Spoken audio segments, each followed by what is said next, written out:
ಸಮಯದಲ್ಲಿ ಬಂದು ಈ ಆಪತ್ಕಾಲದಲ್ಲಿ ನನ್ನ ಕಾಪಾಡಿ. ನಿಜವಾಗ್ಲೂ ನಿಮಗೆ ನಾನು ಸದಾ ಋಣಿಯಾಗಿರ್ತೀನಿ. ಈ ನನ್ನ ಪ್ರಾಣ ಇರೋವರೆಗೂ ಸದಾ ನಾನು ನೋಡಿ. ನೋಡಿ ಮಿಸ್ ಮೋನಿಕಾ, ಈ ನನ್ನ ಹೆಸರು ಸುಹಾಸ್ ಅಂತ.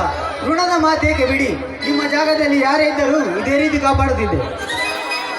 ನೋಡಿ, ನನ್ನ ಹೆಸರು ಮೋನಿಕಾ ಅಂತ. ಈ ಊರಿನ ಆದರ್ಭ ಶ್ರೀಮಂತ ಸಾವುಕಾರವರ ಏಕೈಕ ತಂದೆ. ನೋಡಿ ಮಿಸ್ ಮೋನಿಕಾ, ಈ ನಿಮ್ಮ ಮುಗ್ಧತೆ ಕಂಡು ನಿಮಗೆ ಯಾರು ಬೇಕಾದ್ರೂ ಮನಸ್ಸೋಲುವರು.